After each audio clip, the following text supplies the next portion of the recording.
The crowd wanted him to continue the act. Smiling at the cheers that were filling the silent room, he flicked his wrist out to his side, allowing a black and white wand to slip from his sleeve. Catching it in his hand, he pointed it out to the crowd and laughed a theatrical laugh. For my next trick, he flamboyantly gestured off stage, I will need my assistants. He smiled at his word humor. He walked to the side of the stage and pulled on stage a large box on wheels.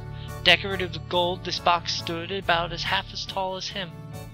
He lifted the lid and looked inside, his face filled with mock surprise.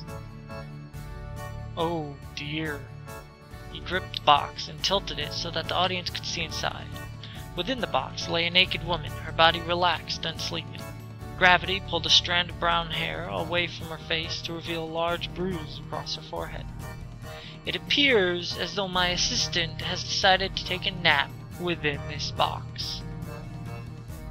The sound of his audience's laughter and screams continued to make no echoes, yet fill his ears till a smile graced his face.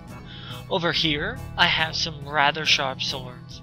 He turned the box so that some swords attached to the back were revealed.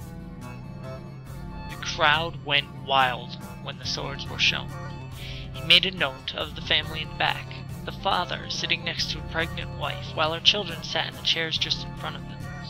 It seemed that the empty screams were the loudest from them.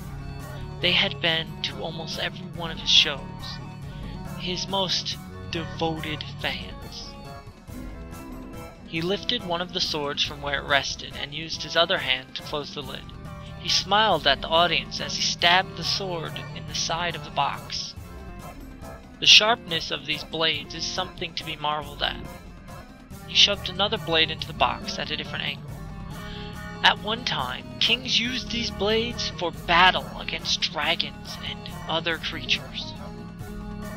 A dark puddle was spreading across the stage from the bottom of the box as he shoved another blade into the hilt.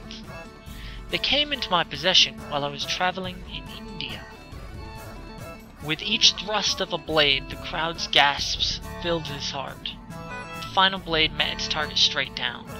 Well, it seems that we have taught my assistant a lesson. Thank you all for being here on this momentous occasion. His eyes flowed over the unmoving crowd and then back to the box. This one would make a nice member of the audience. He would probably use her to replace one of the children whose smell was becoming unbearable. One needed an audience.